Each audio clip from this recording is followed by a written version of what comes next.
Doctor ortho Ayurvedic oil and capsule. अब दर्द भी घुटने टेकेगा। दिल्ली में आज से शुरू होगी ब्रिक्स देशों के विदेश मंत्रियों की बैठक। विदेश मंत्री जयशंकर करेंगे अध्यक्षता। वैश्विक तनाव, क्षेत्रीय मुद्दों और बहुपक्षीय सहयोग को मजबूत करने पर चर्चा। चीन दौरे पर अमेरिकी राष्ट्रपति डोनाल्ड ट्रंप। बीजिंग में ट्रंप शी की मुलाकात। व्यापार पर हुई चर्चा। जिमी लाई का मुद्दा उठाया।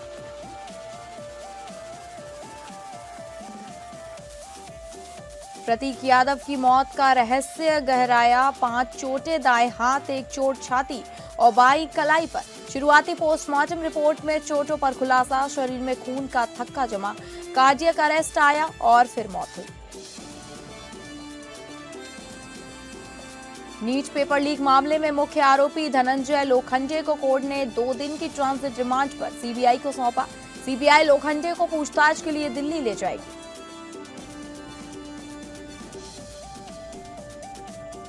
यूपी में आंधी तूफान से 96 की मौत, भदोही में 18 और प्रयागराज में 17 लोगों की गई जान।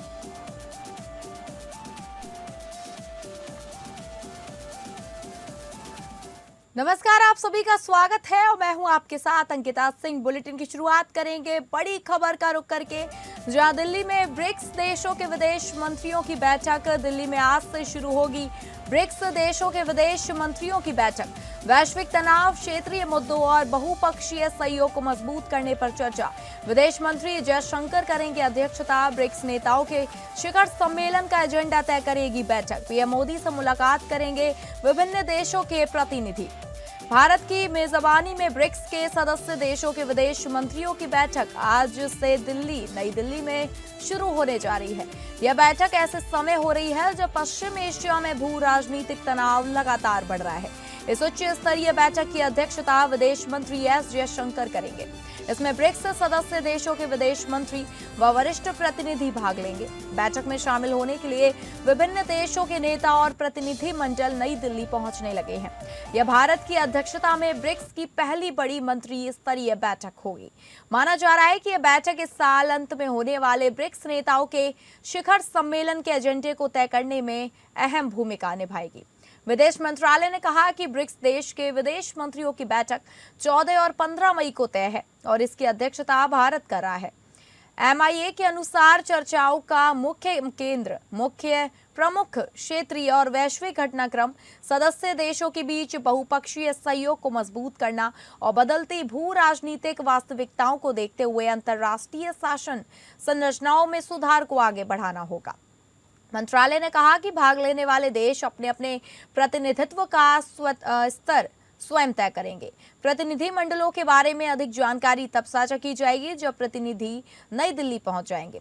शिखर सम्मेलन में भाग लेने वाले प्रतिनिधि नई दिल्ली दौरे के दौरान प्रधानमंत्री नरेंद्र मोदी से भी मुलाकात करेंगे।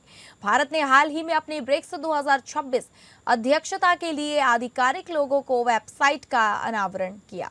अधिकारियों ने बताया कि इस बार ब्रिक्स सम्मेलन की थीम भारत के मानवता को सबसे पहले और जन केंद्रित दृष्टिकोण को दर्शाती है, जिस पर प्रधानमंत्री नरेंद्र मोदी ने 2025 में रियो डी जेनेरियो में आयोजित ब्रिक्स शिखर सम्मेलन के दौरान खास जोर दिया था। अमेरिका और चीन इस बात पर सहमत हुए हैं कि हॉर्मुज जल डमरू मध्य में किसी भी देश को जहाजों पर अतिरिक्त शुल्क या टोल नहीं लगाना चाहिए।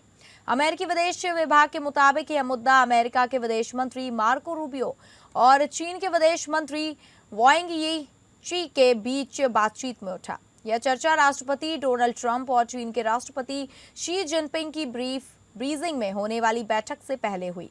इस बीच अमेरिका के उपराष्ट्रपति जेडी वैंस ने कहा कि ईरान के साथ युद्ध खत्म करने के लिए चल रही बातचीत में प्रगति हो रही है।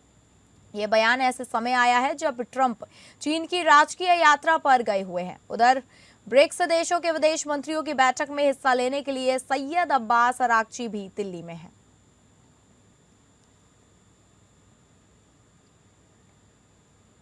This is regarding BRICS Foreign Ministers meeting under our chairship.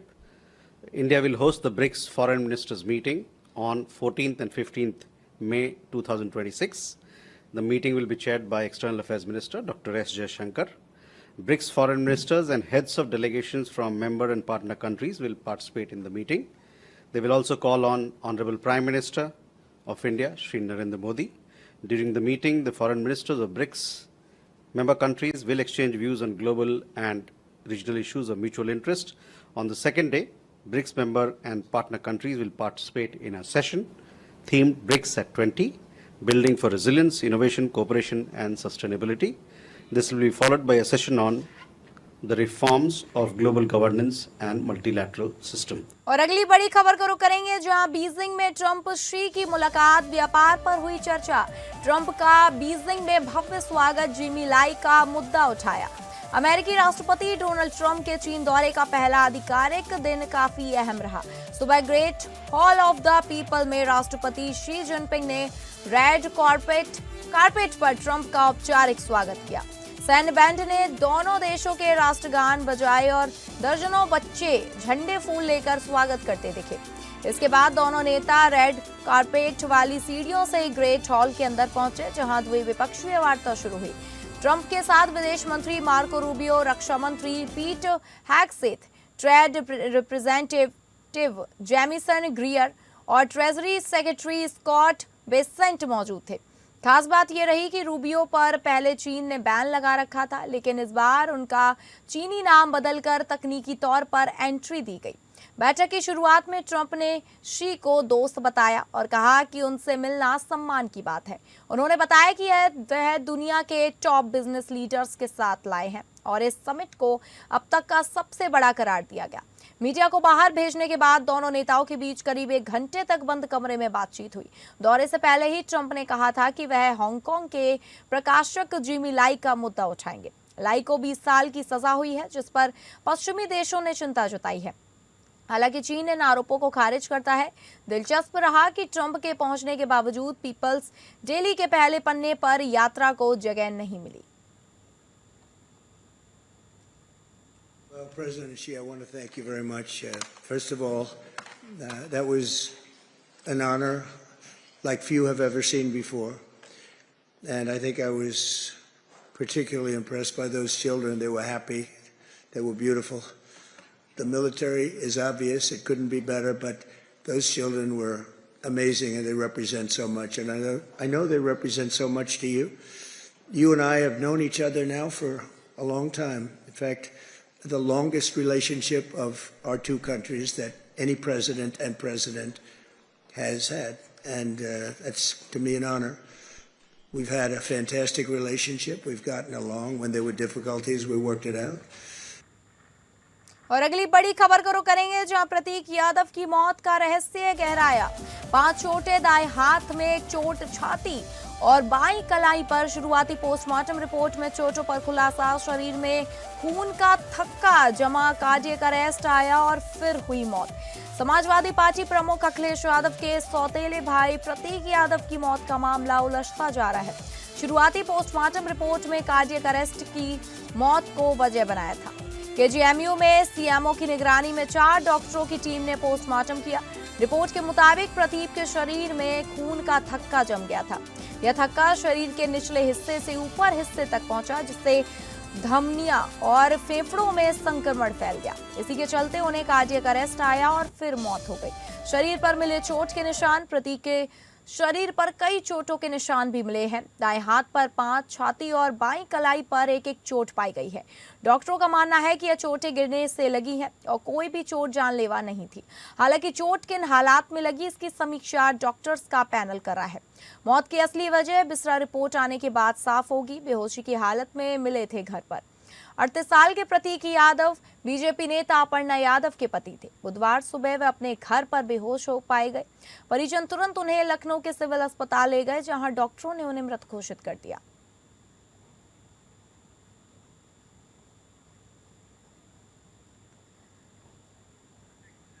वहीं इस खबर की अधिक जानकारी के साथ हमारे विशेष संवाददाता आनंद सिंह हमारे साथ फोन लाइन पे जुड़ गए।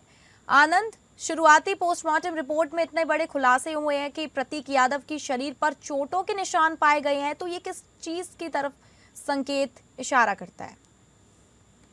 देखिए, कल जो पोस्टमार्टम हुआ था प्रतीक यादव का, उसमें स्पष्ट तौर पर जो सामने निकल कर जो रिपोर्ट आई है उसमें ये कहा गया है कि जो फेफड़ों की नसों में जो फेफड़े हैं, जो नसों में खून का थक्का जिसे पल्मोनरी एम्बोलिज्म कहते हैं, उसके जमने के कारण से उनको कार्डियक अरेस्ट आया, जिससे उनकी मौत हुई।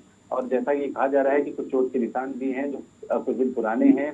हालांकि जो विशेषज्ञ उनका ये मानना है कि ये जो ये चोटें थी इससे किसी की मौत नहीं हो सकती, तो इस तरह की ऐसे फिलहाल कोई बात अभी दिखाई नहीं दे रही है। लेकिन चूंकि उनका जो बिस्तरा है उसको सुरक्षित रखा गया है, जो उनका हार्ट है उसको भी सुरक्षित रखा गया है कि अगर और जरूरत की जांच पड़ती है तो उसकी जांच की जाएगी, जो बिस्तरा है उसकी जांच की जाएगी, जो हार्ट है उसकी जांच की जाएगी कि कार्डियक अरेस्ट था क्या था। तो तमाम चीजें हैं जो अभी भी बचा कर रखी गई हैं, ताकि अगर कोई शक सुबह होता है तो जांच करके उसका भी स्पष्ट तौर पर बताया जा सके कि क्या हुआ था। हालांकि जो कल केजीएमयू के जो डॉक्टर थे उन्होंने जब पोस्टमार्टम किया है प्रतीक यादव का, तो उसमें स्पष्ट तौर पर यह निकल कर आया है कि जो खून का थक्का जो जम गया था फेफड़ों की नसों में, उसके कारण कार्डियक अरेस्ट आया, उसके कारण से उनकी मौत हुई। और एक चीज इसमें और है कि ये जो बीमारी थी प्रतीक यादव को, वो इससे पहले भी पीड़ित रहे थे और जो जानकारी है कि पहले भी वो अस्पताल में भर्ती रहे थे, कई दिनों तक भर्ती रहे थे। उसके बाद वो वहां से अस्पताल से आए भी, तो लखनऊ के एक प्रतिष्ठित निजी अस्पताल में उनका इलाज हुआ था। तो ये जो प्रथम दृष्टया अभी पोस्टमार्टम रिपोर्ट है उसके मुताबिक यही बात सामने आ रही है कि नसों में खून जमने से उनकी डेथ हुई है। हालांकि जो चोटों का आपने जिक्र किया है वो जांच का विषय है, और जब जांच आगे की होगी तो ये खुलासा होगा कि ये चोटें आखिर कैसे लगी। ठीक है आनंद, आपका धन्यवाद जानकारी देने के लिए। तो आपको बता दें कि जेएमयू में सीएमओ की निगरानी में 4 डॉक्टरों की टीम ने पोस्टमार्टम किया। वहीं रिपोर्ट्स के मुताबिक प्रतीक के शरीर में खून का थक्का जम गया था, जिससे उनकी मौत हो गई।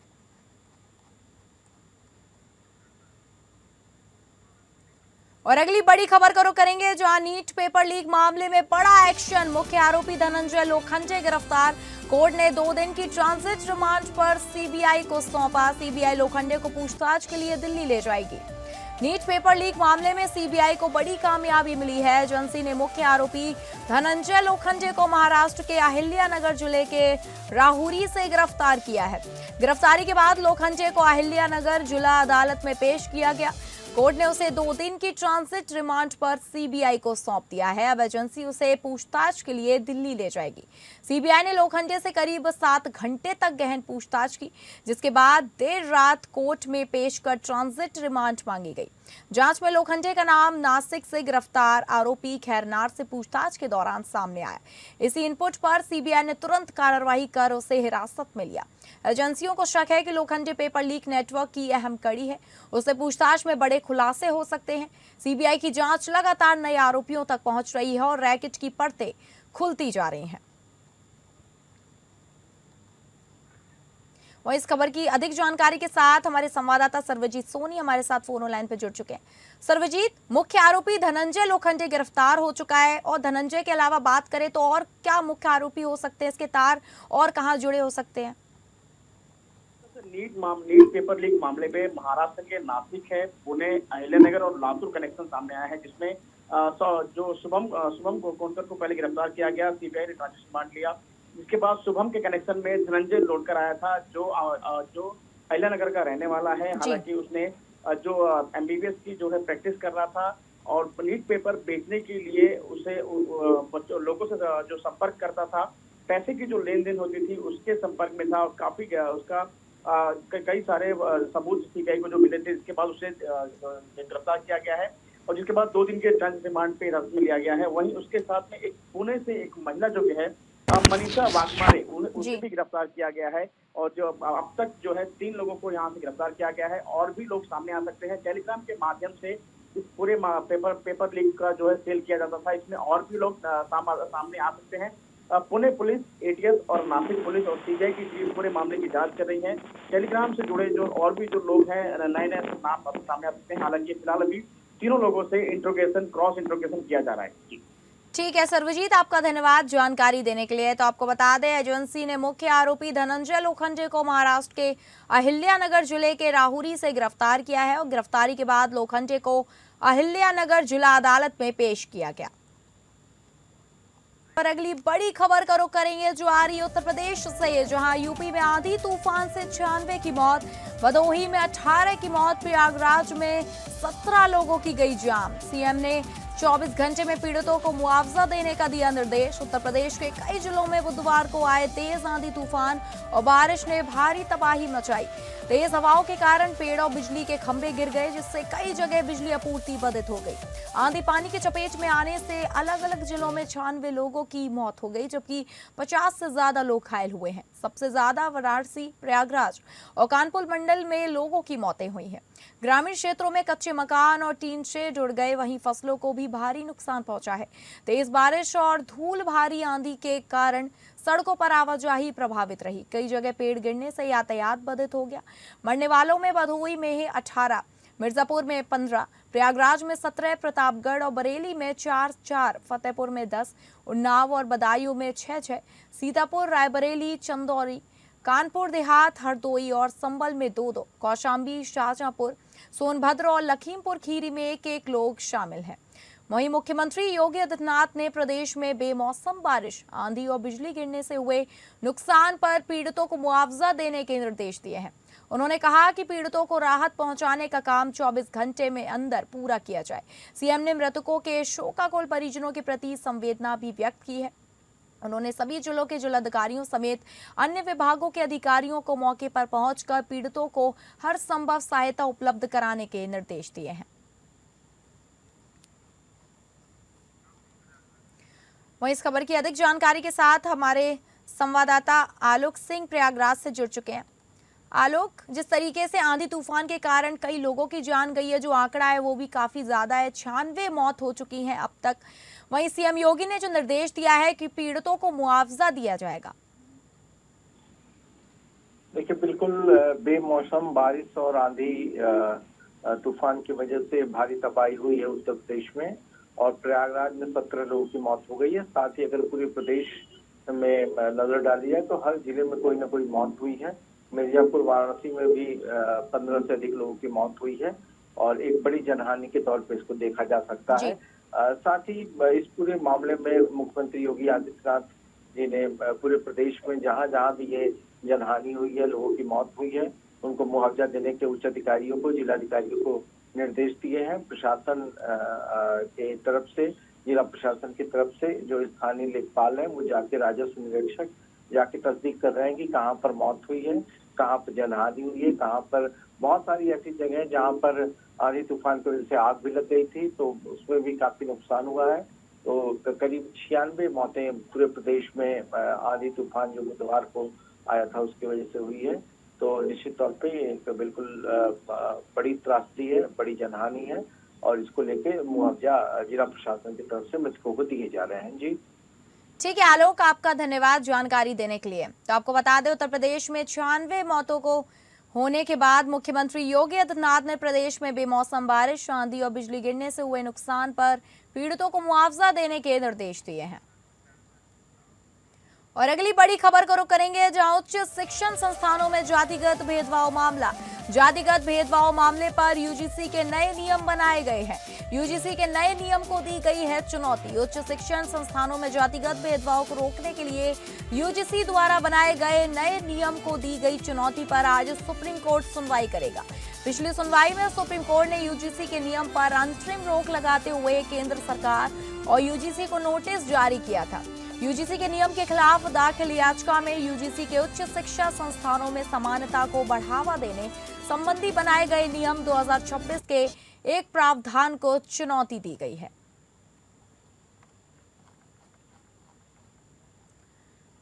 तो आपको बता दें, जातिगत भेदभाव मामले पर यूजीसी के नए नियम बनाए गए हैं। वहीं इस खबर की अधिक जानकारी के साथ हमारे संवाददाता विवेक सिंह चंदेल फोनो लाइन पर जुड़ चुके हैं। विवेक, जातिगत भेदभाव मामले पर यूजीसी ने कौन कौन से नए नियम बनाए गए? दरअसल जो ये सुनवाई होगी सुप्रीम कोर्ट में, जो नियम बनाए गए हैं उन नियमों में एक क्लास है 3C जिसको लेके विरोध हो रहा है। हालांकि यूजीसी ने ये जो नियम बनाए हैं वो 2025 में सुप्रीम कोर्ट के एक ऑर्डर की बात तय किए थे, जिसमें ये बताया गया कि कैसे जो कैटेगरी के लोग हैं उनके साथ भेदभाव ना हो, क्योंकि 2012 का जो रेगुलेशन था वो रेगुलेशन के तहत एक तडवी नाम का एक स्टूडेंट था जिसने खुदकुशी कर ली थी और उसने ये लगाया था आरोप कि उसको हैरेसमेंट किया जा रहा था। इस मामले की सुनवाई के दौरान कोर्ट ने एक आदेश जारी किया और यूजीसी से कहा था कि आप एक ऐसी गाइडलाइन बनाइए जिससे मार्जिनलाइज तबके के लोग हैं उनको जो है संरक्षण मिल सके और जो जातिगत भेदभाव है और जो इक्वालिटी है, स्वतंत्रता है, ये बरकरार रहे। उसके अवलोकन में माफ कीजिएगा, केंद्र सरकार यानी कि यूजीसी ने 13 जनवरी को एक नोटिफिकेशन जारी किया जिसमें एक नया रेगुलेशन जारी किया 2026 का, जिसमें क्लॉज 3C को ऐड किया, जिसमें जनरल कैटेगरी को छोड़ के ओबीसी, एससी, एसटी इन 3 कैटेगरी के लोगों को संरक्षण दिया गया। और दूसरी बात, उस संरक्षण के अलावा एक चीज ये भी कर दी गई कि अगर कोई फॉल्स कंप्लेन करता है तो उसके लिए कोई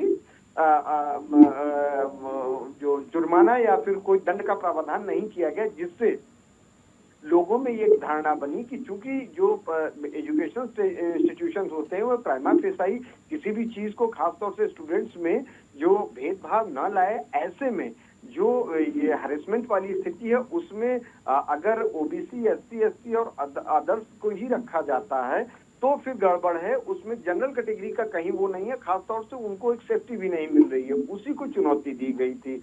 हालांकि सुप्रीम कोर्ट ने बहुत स्पष्ट कहा कि जब इस मामले पर सुनवाई हो रही थी, क्योंकि हमने ये जो यूजीसी को नए रेगुलेशन बनाने के लिए कहा था उसका पर्पस ये और जो भेदभाव हो रहा है उसको रोका जाए, लेकिन अगर किसी को एक्सक्लूड किया जाता है, क्योंकि 3E ऑलरेडी है जिसमें ये व्यवस्था थी कि अगर कोई फॉल्स कंप्लेन होती है तो उसमें सजा का प्रावधान रहेगा, लेकिन इसमें उसको खत्म कर दिया गया था। तो अब सुप्रीम कोर्ट के सामने सवाल ये था कि कैसे इस व्यवस्था को लागू किया जाए कि जो यूजीसी की तरफ से जो गाइडलाइंस चल रही हैं उसके तहत छात्रों के साथ कोई भेदभाव ना हो। तो ऐसे में इसको कोर्ट ने जनरल कैटेगरी के लिए एक्सक्लूडरी मानते हुए ये कहा कि फिलहाल के लिए जो 13 जनवरी का नोटिफिकेशन है उस पर इंटरिम स्टे रहेगा, और साथ ही ये भी कहा कि 2012 का जो पहले से यूजीसी का प्रोग्राम चल रहा था, यानी कि जो संरक्षण और सुरक्षा दी जा रही थी उसी के आधार पर चलेगा। लेकिन सुप्रीम कोर्ट ने बहुत स्पष्ट किया कि चूंकि हमारा मकसद ये था कि छात्रों के साथ हो रहे भेदभाव को रोका जाए, लेकिन किसी को इंक्लूड करना और एक्सक्लूड करना, खासतौर से कि किसी एक छात्र के साथ कोई गलत ना होने पाए, इसके लिए नए नियम बनाए जाने की जरूरत थी।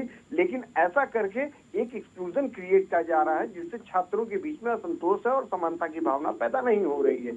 वहीं जब इस मामले पर सुनवाई हो रही थी तो जिस तडवी के केस पर सुनवाई के दौरान सुप्रीम कोर्ट ने ये आदेश जारी किया था यूजीसी को नए नियम बनाने के लिए, उनकी तरफ से पेश वकील इंदिरा जयसिंह ने इसका विरोध किया कि जो सुप्रीम कोर्ट इंटरिम स्टे लगा रहा है वो न लगाए, इससे छात्रों, खासतौर से एससी, एसटी, ओबीसी छात्रों का स्वतंत्रता का हनन होगा। लेकिन कोर्ट ने ये कहा कि हमारा कंसर्न सिर्फ इस बात पे है कि छात्रों के साथ कोई भेदभाव न हो और लोगों को, जो छात्र हैं वो इक्वल रहें, क्योंकि जो इंस्टीट्यूशन होते हैं वहीं से छात्रों में अगर असमानता की भावना आ जाएगी तो आगे जाकर समाज में विघटन की स्थिति पैदा हो सकती है। ऐसे में अभी इस जो 2026 का नया रेगुलेशन है, नोटिफिकेशन जारी है, उसके ऊपर अंतरिम रोक लगाई जाती है। हालांकि कोर्ट ने यह भी कहा कि जो ये नोटिफिकेशन जारी किया है, यूजीसी ने जो नियम बनाए हैं, इस नियम को जांचने के लिए एक ऐसी समिति का गठन किया जाना चाहिए जो ये तय करे कि जो नियम बनाए जाएं अब, यानी कि ये अभी अंतरिम स्टे ही लगा हुआ है, क्योंकि कोर्ट ने अभी इस मामले पर सुनवाई पूरी नहीं की है और आज इस मामले पर सुनवाई होगी तो देखना पड़ेगा कि यूजीसी की तरफ से जो इसमें पिटिशनर हैं और जो जिस याचिका पर सुप्रीम कोर्ट के आदेश के बाद यूजीसी ने ये नोटिफिकेशन जारी किया था, इनके रुख क्या होंगे उसके बाद कोर्ट ये तय करेगा, क्योंकि कोर्ट बहुत पहले ही तय कर चुका है कि इस मामले में जो भी यूजीसी के नए नियम लागू होंगे उसके लिए कमेटी बने और वो तय करे कि ये नियम किस हद तक सही है और इसमें क्या परिवर्तन किए जाने की जरूरत है। इसमें जितने भी स्टेक होल्डर्स हैं उनके लोगों को इसमें शामिल किया जा सकता है, जिससे एक अच्छा और प्रभावकारी और सभी के लिए हितकारी नियम बनाया जा सके। तो आज सुप्रीम कोर्ट में अगर सुनवाई होती है, हाँ, हम अपने दर्शकों को ये भी स्पष्ट करते हैं कि क्योंकि 9 जजों की जो सबरीमाला के रिव्यू पिटीशन की याचिका है वो अभी चल रही है, उम्मीद ये जताई जा रही है कि आज इस पर फैसला सुरक्षित हो सकता है। उसके बाद इस मामले पर सुनवाई होने की उम्मीद है। जी ठीक है विवेक, आपका धन्यवाद जानकारी देने के लिए। तो आपको बता दें, उच्च शिक्षण संस्थानों में जातिगत भेदभाव को रोकने के लिए यूजीसी द्वारा बनाए गए नए नियम को दी गई चुनौती पर आज सुप्रीम कोर्ट सुनवाई करेगा। तो फिलहाल इस बुलेटिन में इतना ही। नमस्कार।